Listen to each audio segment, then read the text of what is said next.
यही सवाल है कि वहाँ जो हालात बने हैं, अब उसको तो देखने के का दो नज़रिया है। एक जो जो लोग अ, दशकों से जो अन्याय चल रहा है उसके पक्ष में जो खड़े हैं, जिसमें पश्चिमी देश हैं, अमेरिका जैसा देश है जो इजराइल में नागरिक मारे गए, ये तो उसके लिए बहुत बड़ा मुद्दा है और हम सब के लिए बहुत बड़ा मुद्दा है, क्योंकि किसी भी युद्ध में निहत्थे नागरिकों की हत्या नहीं होनी चाहिए, उनको निशाना नहीं बनाया जाना चाहिए।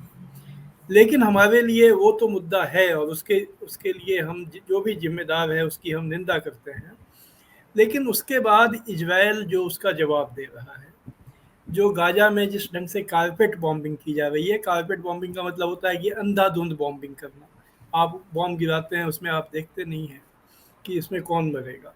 जो आप जिसको निशाना बना रहे हैं वो हमास के ठिकाने हैं, या वहाँ छोटे छोटे बच्चे या कोई एक आम आदमी का घर है, इसको आप इसके बीच आप फर्क नहीं करते हैं। और ऐसे भड़काऊ बयान लगातार इजराइल की तरफ से दिए जा रहे हैं, जिसमें अ, गाजा में रहने वाले फ़िलिस्तीनियों की तुलना जानवरों से की जा रही है, और यह कहा जा रहा है कि हम उनको ऐसा सबक सिखाएंगे कि अब वो दुनिया देखेगी।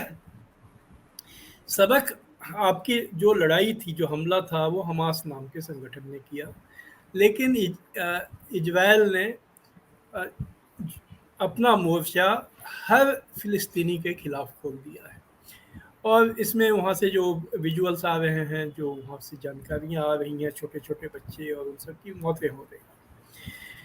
तो अब ये तो एक रास्ता है जो अभी इजराइल ने चुन लिया है, जिस रास्ते पे वो आगे बढ़ रहा है। जाहिर है कि इस रास्ते में वो वेस्ट बैंक, जो पश्चिमी किनारे का इलाका है, वो भी उसके निशाने पे आएगा, क्योंकि अगर उसने यह विकल्प चुना है कि जो फ़िलिस्तीनियों को ख़त्म ही कर देना है, तो इस विकल्प पर वो अपने को आजमा सकता है। इस विकल्प को, उसमें क्या सफलता मिलेगी नहीं मिलेगी, उसके क्या नतीजे होंगे, यह तो आगे चलकर जाहिर होगा।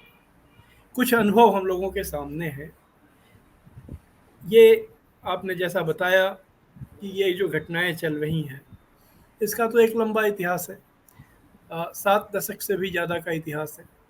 जब जब से इजराइल बना तब से ये इतिहास है कि फ़िलिस्तीनियों को उनके इलाकों से बेदखल करना, उनके कब्जा किए गए इलाकों पे बस्तियां बसाना, फ़िलिस्तीनियों के ह्यूमन राइट्स का कोई भी ख्याल ना करना, और ये सारी चीज़ें कहानियाँ चल रही हैं। अगर ये कहानियाँ नहीं होती और इसको रोकने के लिए जो समझौते हुए, ओस्लो का समझौता हुआ, उस समझौते की में जो बात पर इजराइल सहमत हुआ था, अगर उसको वो मान लेता, उसके उसके मुताबिक वो अगर अमल करता, तो आज ये हालात पैदा ही नहीं होते। लेकिन मैंने कहा कि हम लोगों के सामने ये अनुभव है कि जब इजराइल बना और उसके बाद उसने जो 1948 में जो युद्ध हुआ, उसमें उससे ज़्यादा इलाकों पे उसने कब्जा जमा लिया, जितना कि संयुक्त राष्ट्र संघ के का जो रिजोल्यूशन था उसमें उसके लिए तय किया गया था। और उसके बाद वो जो लगातार हजारों की संख्या में, बल्कि लाखों की संख्या में दुनिया भर से यहूदियों को लाकर वहाँ बसाया जाने लगा। 10 लाख यहूदी 1960 तक लाकर वहाँ, अतिरिक्त यहूदी वहाँ लाकर बसाए गए। तो इसका क्या नतीजा हुआ? इसका नतीजा हुआ कि फ़िलिस्तीनियों में विरोध की भावना जागी, वो प्रतिरोध पर उतरे। यासिर अराफात ने फतह नाम का संगठन बनाया। उसके बाद भी ये जो इजराइल की गतिविधियां जारी रहीं, तो फिर सारे फ़िलिस्तीनी गुट मिल गए, उन्होंने पीएलओ बनाया, पैलेस्टाइनियन लिबरेशन ऑर्गेनाइजेशन, फ़िलिस्तीनी मुक्ति संगठन।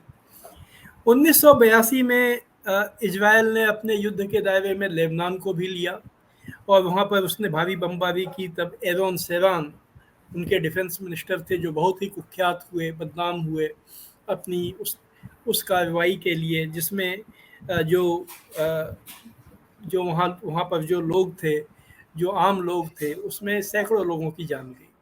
उसका नतीजा क्या हुआ? उसका नतीजा हुआ कि हिजबुल्लाह बना, हिजबुल्लाह अस्तित्व में आया। फिर ओस्लो समझौता हुआ, जिसमें कि यासिर अराफात ने अपनी सारी प्रतिष्ठा दांव पे लगा दी।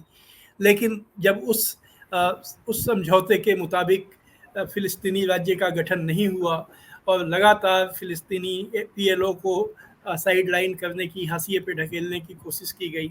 तो उसका नतीजा ये हुआ कि हमास अस्तित्व में आया। आप देख रहे हैं जनचौक का सोशल मीडिया प्लेटफॉर्म। हमारे YouTube चैनल को सब्सक्राइब करने के लिए बेल आइकन दबाना ना भूलें।